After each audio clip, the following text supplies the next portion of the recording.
Hello and welcome back. So today is a big day. Every day is a big day. Every day is beautiful. But today is probably going to be the best day of all. Because I can finally say that we're going to complete this character. So again, still calling her Kiara. I like the name. Fits. It feels right. And today we're going to get into doing the skeleton rigging for importing into Unreal Engine. Now I want to say, do I love the character? Yes. Do I like the character? Yes. Do I think the character is amazing? Yes. Am I proud of myself for taking 2 months and learning how to do all these things, learning Substance Painter, getting better with sculpting, low poly retopology? Absolutely yes. Now there are things obviously that I know I'm going to be doing different later, and that's because I got the experience I needed from doing this character. I got the experience from just overall working in this project, and I'm really excited to get this character completed. Now there's just one area that I'm gonna admit I'm a little afraid of, and that's the boots. And this is going to be one of the biggest learning experience I think that I'm going to go through with this character, because the boots are still multiple pieces. I don't know how all these separate pieces are going to react once I join them and I do the weight painting for the bones, because there's I think only 2 or 3 bones that make up the foot. You got the toes that bend, you get the main area of the foot, and then that one bone that goes straight up. So basically it's really just 2. You got the one that goes from the ankle down to right before the toes, and then the bone for the toes. I know when things are so scattered like that and far from the bone, the movement can be a little janky. So I have been watching some videos, and I do have an idea on how I need to tackle this. Basically what I have to do is create a mesh that mimics the overall shape of the boot, sort of like a cage around it. Create the weight painting for that, and then make all these little separate pieces, parent them to that one as a parent. But anyway, so things that I would do different later, I would spend a little bit more time in the sculpt. I'm going to practice hands a bit more. I always had a problem drawing hands. Didn't think I'd also have a problem sculpting hands, but here we are. I'm going to fix this right here. The whatchamacallit, the end of the sleeve. See how it's like clipping into the hand? That's a no-no. Future reference, I'm not going to spend too much time texturing in the sculpting phase, because all that can be done, not all of it, but most of it can be done in the texture phase. Like for example, I did some normal map texturing inside of Substance Painter, and I think that came out cool. Prior to that, I probably would have tried sculpting that, but I feel like painting it for these small little details is a lot easier. I'm going to try to learn more stylized style, and I'm going to use or try to use less polygons in the straight runs, right? Like, see here, I probably had like 20. I might, even in the sculpt, keep that in mind. Do things a little bit more flatter surfaced, and I think that's where the stylized comes in from. You don't have to have so much roundness to it. I'm gonna study a lot more on how meshes are sculpted, like inside the eyes here. In the future, I'm gonna sculpt this to go in. I may also go back on this mesh and paint inside the eye sockets to kind of mimic how, like, in this area we have more of a fleshy tone. I'm gonna redo the irises later. After I rig this one, the next character, I may start getting into facial rigging, right? I'm gonna separate the mouth, the lips, so I can have the mouth animated, and figure out how to also pose the face so potentially animate the face or at least pose it, because I feel like in a sculpt I don't want to get so lost in the expression as much as I just want to focus on just sculpting and retopologizing it. So without further ado, I'm gonna get into rigging. I was planning on recording myself just chit-chatting and just, you know, drama queening it up while I'm doing the rigging, but it's a little cold today. The cold kind of came out of nowhere. It's pretty much almost May in New York, and I still feel chilly. So I want to put on my little space heater, but I know that every time I put the space heater on, you hear the fan in the background, and it can be annoying for some people. It's annoying for me when I hear it in the background. So here we go. I'm going to start the rigging process on Kiara in preparation for the import into Unreal Engine. And hopefully, given time constraints, I may import her today if I can get through the rigging process. But this will be just one straight run. This is going to be episode 20 for the TFZ Game Dev Log. So I appreciate anyone who's been following, subscribing, liking, commenting. Not as much commenting as I'd hope, but it's okay. I know I still have a very small following, and I appreciate everyone who does check in and watch the videos. My goal with this is not to become some big, massive YouTuber. I'm just sharing my process here, and hopefully things that I do in these videos hopefully either motivate or help someone to learn a new way of doing something. So let's go.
everybody, and we're back.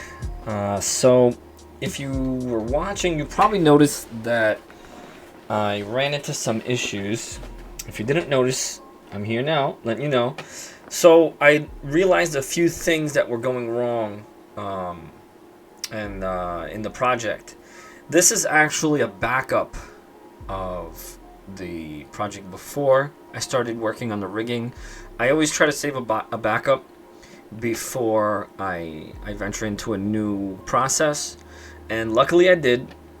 So when I was putting together this character, let's go into the item. So here it looks fine, right? 200 centimeters, and I'm trying to keep it at 200 centimeters. In my head this is fine, but every time I add a mannequin, it's putting it in tiny. Now I don't know exactly what is causing this issue. Like, look, this is how it's adding the mannequin. Now if I click on the mannequin and look at the item size, let's go to object mode. So it's at 17.9 centimeters. Now I don't know if that's happening because of this here. So we go to the units. So I'm on centimeters and it's on 0.1. So I believe I need to be on meters. I think I have to put this on 0.01 or one like this. I'm not really sure, to be honest with you. I'm a little confused on that. But let's see, centimeters. So let's put it on 1.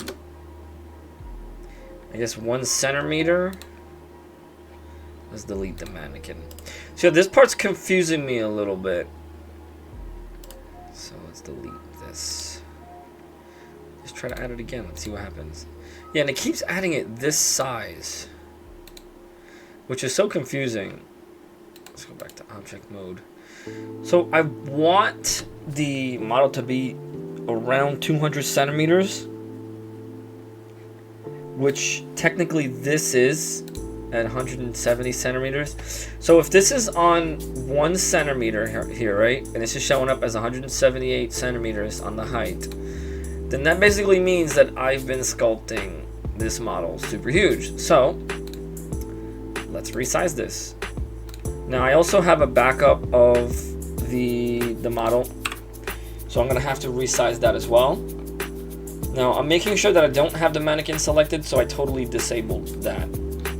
So let's resize this. Let's bring this down. Oh, we gotta do it. I'll lock this here.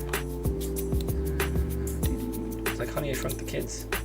All right, cool. Let's keep that there for reference. Let's bring it down till it looks just about normal. So I'm thinking I want to keep it around there, because I think I counted last time it's 10 squares. 1, 2, 3, 4, 5, 6, 7, 8, 9, 10. So this one big block is 10, and that's 10. So I got to bring it up to about there. Does that look right? Yeah, because I think each of these is 100. Let's measure here. Yeah, look at that, 200, right? So now that we have these selected, we're going to apply the rotation scale. Now, something I learned from Reddit, someone told me something about the view here. So if we look at the clip start and the clip end, they said that I should keep things in an order of 10. So no weird odd numbers. So far this is looking okay. Because what happened on the last file as well, if you look toward the very end of the last recording, the mesh completely disappeared. And I don't know what to make of it. So I'm going to try to keep these numbers in orders of 10. Now I have it on centimeters, unit scale 1. I'm not exactly sure if that's right, but according to the mannequin here, if I go to the item, it's showing, oh, what happened here? There we go. Item, 178 centimeters. So just to make it even with the model, I'm just gonna kind of just pull it up, because 180 centimeters. Let's do some math. Centimeters to inch. Let's go to foot actually. So 179 is 5'8". I kind of actually want the models to be 192, because 192 is half of the 384, which is the half height of Wolf, according to Epic Games. So about 6'2" for the characters. So having it within this box here is totally fine, because her head probably about 192. Like if I were to measure here, starting from where I believe the hair is, yeah, roughly 192. Yeah, exactly. So within this 2 block 10 square setup. So the reason that I started hyper focusing on that is because every time I was scaling up the skeleton and I would apply to transform, it was throwing everything off. So I don't want to mess with that. But the mesh I could keep. So now I'm going to get off the mic and we're going to focus again on working this file out. So let me save this. Now what I'm going to do, I'm going to save it as a copy. I'm going to call this at rigging backup, just in case, because now I know that I have the character height set, I got the mesh transform set, I have the mannequin on the file, and it's ready to go. So here we go. Round 2.